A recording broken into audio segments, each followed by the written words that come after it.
So the kind of problems this kind of information solves is that of getting the maximum use from the space that you've got. Let's say you only have 3 to 5 acres to work with, whether it's attached to hundreds of acres or that's the entire land mass.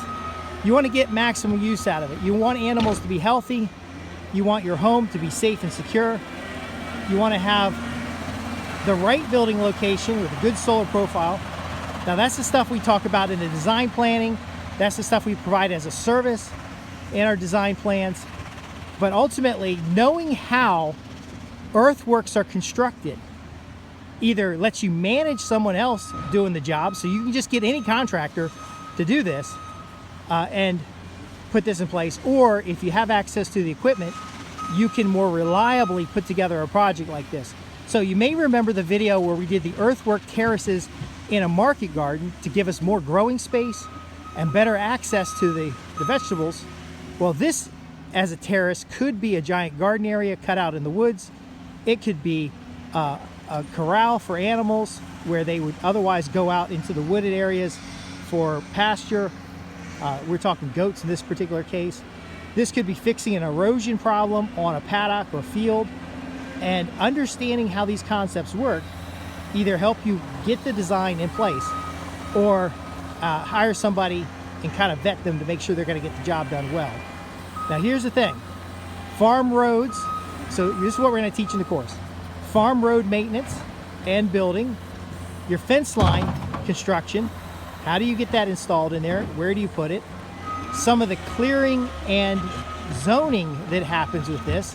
Now, I'm not talking about zoning like in, we're just assuming you got agricultural land or rural residential land, but the zoning meaning what is this area in a permaculture design?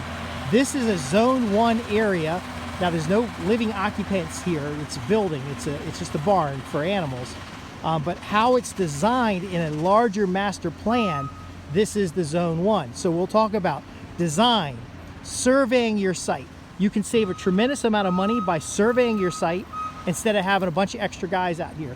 I'm out here, not only, I'm not really supervising, you know, Scott knows what he's doing, but I'm out here if I see a big rock, I see a stump, if I see something that would be a hazard to the piece of equipment, I'm out here to get that out of the way.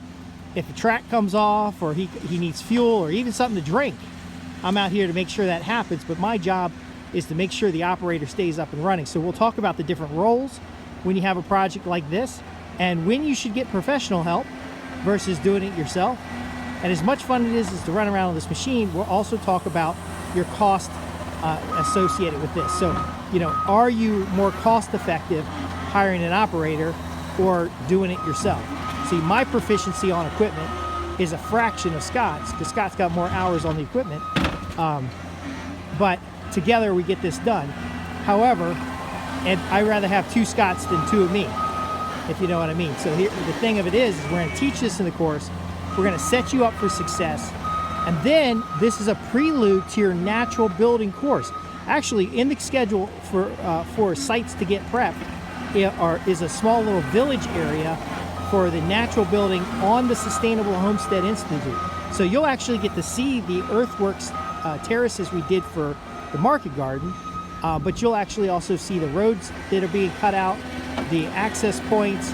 A good little, this skid steer in particular is really good at mucking out materials, moving manures around, but you're going to be on site for a couple days as we survey the area, as we prep the job site, as we go through the different roles, and then when we get to the terrace a little further along, we'll do the walkabout and such with the laser level, and we'll also, actually, Scott had a really good idea is that everybody can get to build their own A-frame to find contours and levels, because you don't need expensive tools. Now we'll use a laser level, we'll use a line of sight, we'll use the balance stick method, we'll use the A-frame just so you have a wide variety of tools.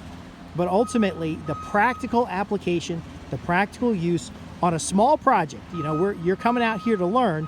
We're not gonna, you know, wear you out with this because it is a lot of work at times. But ultimately, how do you get more from your land? Is there a space on your land where you have erosion challenges, where you have access problems, where you want better soakage of water rather than the water running across the property? where you're going to add a storage building or a natural building, this is the course for you. Now we're building the waiting list up right now because you can only do this type of work at certain seasons.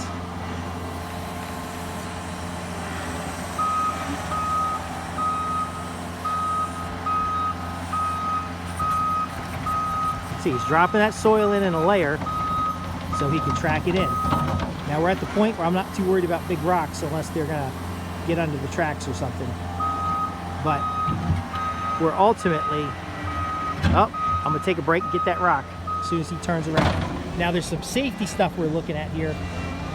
Like I'm gonna let him get around that before I go get that rock.